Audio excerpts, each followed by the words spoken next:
Hello and welcome to the show. We start this week's West Coast Rally with a front-wheel drive car, the Fait One. This, the fastest version of the vehicle. It is turbocharged, doesn't have racing slicks on it, no. However, I am hoping that it might be able to set a pretty decent time. Not likely to challenge the Bolide Class A, let's face it, or the drag car. However, I am hoping that we can see some decent speed out of the vehicle. We can probably get away with chucking it around through these corners fairly easily. Well, being front-wheel drive, you just got to boot it and it sorts itself out in terms of the power, although we are going to understeer off the course. That is the downside of front-wheel drive. We can boot it and that'll sort itself out at times. However, you can get a little bit of on-power understeer. Bugger. Towards the final turn now as we throw the car in. Oh, that's going to be too much understeer. Too much understeer wide. It was worth a go. It was worth a go. We kind of got the initial turn in sorted, but yeah, we need to slightly different braking point, I think, for that turn.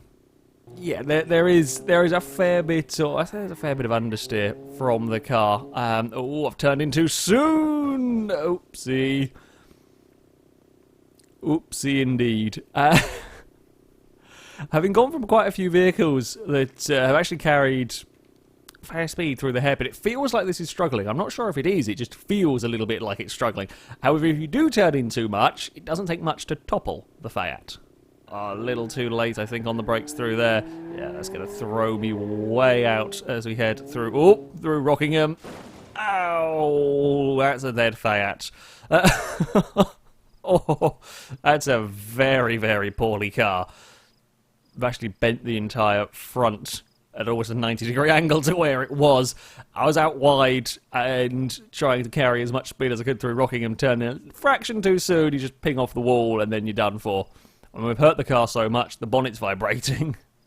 Well, interestingly, while of course the Fait does have a little bit of front-wheel drive or on-power understeer, shall we say, it's the back end doing peculiar things that is something to really, really watch out for. It's surprisingly easy to get the car an awful lot out of shape, especially on the dirt here. Got to be very, very smooth with the Fait, especially around the cat attack hairpin here. It doesn't really like trying to put the power down. It kind of spins and wastes a lot of it away. So it doesn't look spectacular how I am driving this car, but it is it's kind of needed, really, if you're going to get any time, just sort of smoothness with the Fait. That's much better. Past Rockingham we go towards the hairpins, try and slow it down. Even then, we've got a little bit of a wiggle. Now we have brushed the wall on the outside, but it hasn't really cost us very much in the way of time. Again, slow the car down, carry as much mid-quarter speed as we dare. There is some of that wheel spin on the way out. 2 more quarters to go. Now, NASCAR, we can carry a fair bit of speed on the way in. I mean, this isn't really going the fastest of any car. It doesn't have the top speed, the acceleration that we have seen. One last turn. The final turn shall be named the Procrastinator, because he's got to wait for a very long time or he wants to wait for a very long time to get on the brakes. It's a tricky one to get right. That, though, is pretty much spot on for the Fait. It is across the line we go with the little car. I think that is a pretty decent run. We were a little bit wide on the way into the first hairpin. However, if you do end up out wide, you can get a lovely run on the exits. I don't think we really cost as much time. Yeah, I like the car. I do like the car. However, for this sort of course, I don't think we quite have enough front-end grip. You ask a lot of the front wheels to deal with the power. While it's not the most powerful car, does it also have necessarily a huge amount of grip? So put that all together, and it can struggle a little bit. Certainly not the fastest in a straight line, but I think okay enough through the corners that it should set an okay sort of a time. It's also an interesting shape having gone into the stadium. So, for the second vehicle today, we've got the ETK I-Series. This is the Nalhart version, massively powerful all-wheel drive road car. Not a rally car, not a track car, as we can see, not got slick tyres on this one, but we have got plenty of power, and the all-wheel drive should certainly help it on, well, hopefully the dirt section. We might not have a huge amount of grip on the dirt section, but there we go. Yeah, it's going to slip and slide its way around. Unlike though with the Fiat, it will actually get some traction out of these hairpins. You can't drive the Fiat like this because it just spins its wheels and doesn't go anywhere around the corners. Whereas this will actually get some of that power down, or maybe get some of that power down at some point. Still loves to slip and slide its way around, even with the all-wheel drive. It's bloody fast out of Macau, although I'm not really sure I've slowed that down enough. No, I haven't quite dinged the steering. Oh, okay, that's very quick. Oh, that picks up speed a lot faster than I was quite prepared for through Rockingham. Oh, dear. Ow. Ow, indeed. This thing is more of a monster than I was expecting, I think. How fast are we going to get? 111 miles an hour was the speed set by the drag car. It's not as fast as the drag car. Oh, and it's definitely not going to stop from there. I mean, yeah, it's quick. It's not going to be quite as fast as the drag car in acceleration. The bigger issue is that it's got the speed, but the brakes are perhaps not quite as good as you would ideally like. Bloody hell, that is a... well, that would explain why it is quite so fast. That's a... Look at the turbo going on there. Slow on the way in. Wait till we get round. Then we can get on the power. There we go, out past Rockingham. Although that might be a bit too much, bit too much, bit too much, bit too much. Oh... Damn, that was kind of like the perfect line, but the car is so fast. I thought I might be able to get away with that in that manner. It almost was okay, just not quite. And now we're very much stuck. Bloody hell.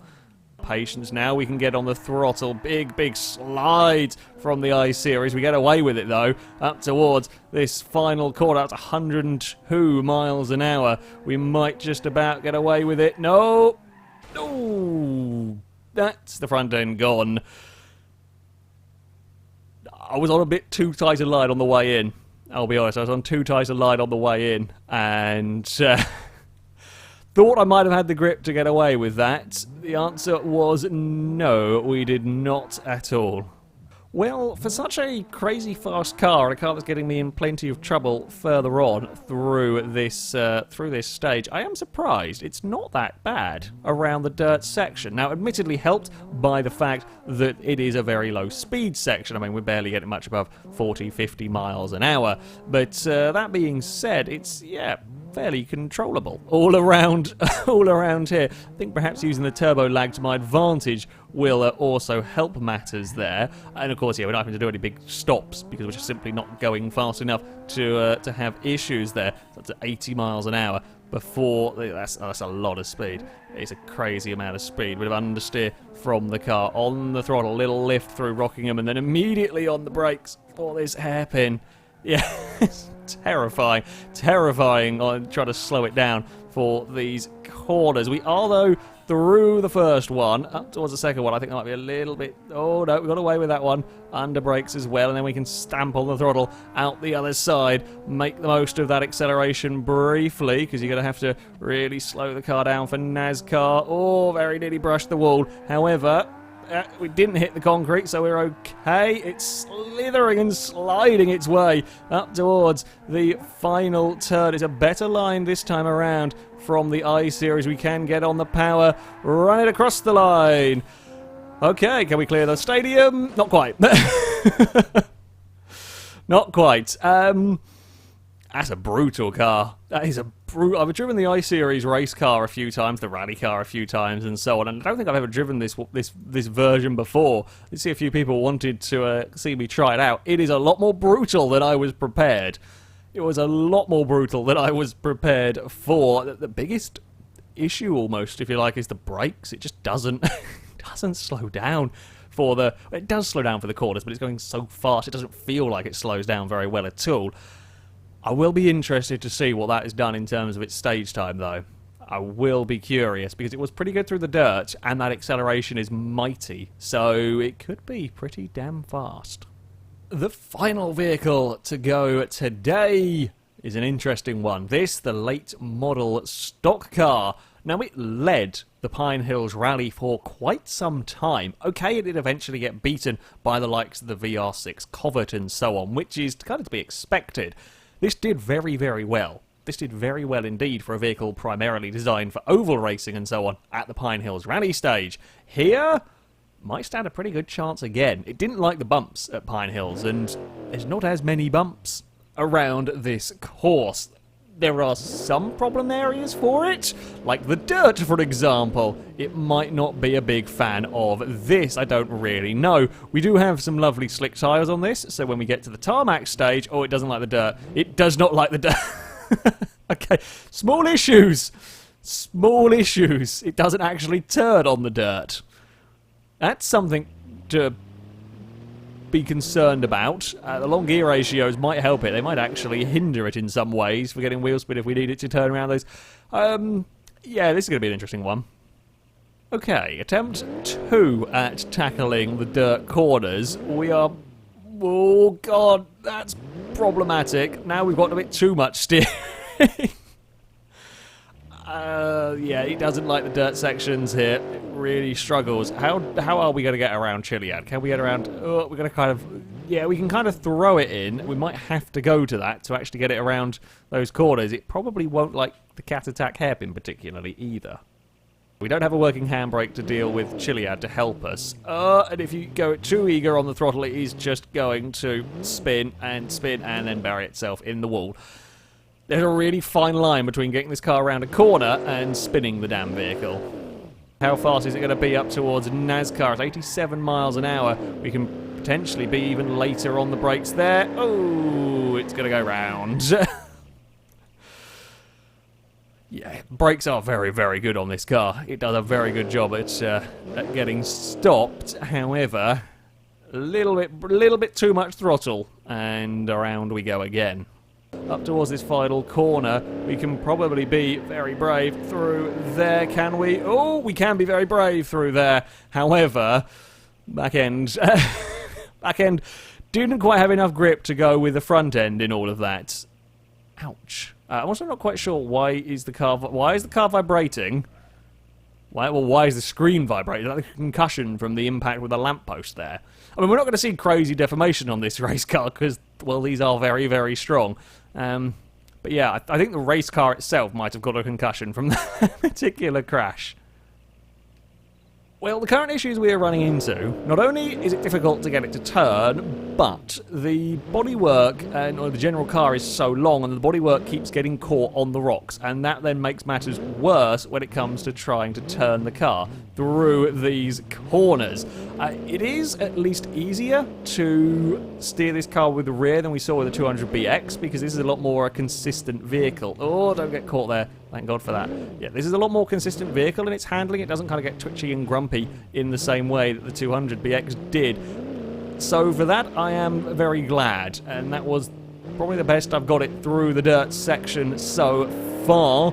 Let's fire up the engine now that we can use some of that speed in towards these tarmac corners. Now, I've got to be a little bit careful, because as much grip as there is, you can still get into a fair bit of trouble. It's a bit of a lock-up down into the first hairpin, but we still slowed it down and made the apex of the corner, essentially, so not really lost too much in the way of time. Those brakes are fantastic on this car. It really does stop very, very well indeed, and it is carrying good speed through these corners. Up to NASCAR we go. Yeah, wait to get on the power a little bit. Still got on it a little bit early. Moved around, but nothing too terrible. Now the final corner. Oh, we had a wheel on the dirt on the way in, but it's going to be very nicely done through there. A little bit of a wiggle on the way across the finish line. Will this car clear the stadium? Nope. I'm not sure that's a big enough jump for anything ever to, but there we go. Yeah, this is a tough old brute of a car. That was a big impact that has killed, well, multiple. Every car that's hit that will have killed the car. This one is bounced off the side of the stadium or the grandstand and is still driving and steering, despite eating most of its own bodywork. I did not like the dirt. I did not like the dirt at all, as I kind of expected. Oh, we got like a Bodicea wheel spike going on there with the front. The way I think the fender's got like curved around and then forced out of the only gap that it could. That's really peculiar, but quite cool. On the dirt, that thing is horrible. It is too long. It doesn't have the steering lock to deal with the dirt. The bodywork gets caught on the rocks continually. It's horrible. Once you're off the dirt section, though, it then becomes very, very fast. The brakes are brilliant. The handling through the corners is very good as well. But the question is, how much time did it lose struggling with the dirt early on? So, on to our leaderboard, and the fastest car of the day would be the I-Series. It goes up into a 5th place, 124.1. Not a bad time, certainly. It beats the Sunburst. It is a couple of seconds down on the likes of the classic Vizima rally car, a second down on the K-Series. Yeah, not a terrible time for a car that, well, monstrously fast accelerating. The brakes are a little bit difficult to deal with. The late model, also a decent time, not quite towards the top of the table. It will go into a 7th place, 126.6. Just too much time was lost on the dirt. It's just so difficult to get that car around the dirt section early on, while it will make some up later on in the course, being good handling, good brakes, and so on. Yeah, fair bit lost in the beginning. The Fiat will go into a 9th place, so 132.7 for that car. Again, not too bad a time for the vehicle, bearing in mind, you know, it's only a little sporty hatchback compared to some of the monsters that have gone so far. I mean, it's, what, 8 seconds down on the late model. Yeah, I mean, that's not a terrible time. It beats the Hopper, it beats the Moonhawk Custom, so respectable from the little pretend Fiat. That, though, is going to be it for this video. As ever, I shall link all mods used in the description, so you can download them, have a go with them yourself. But that's it from me. Thank you very much for watching, and until next time, goodbye.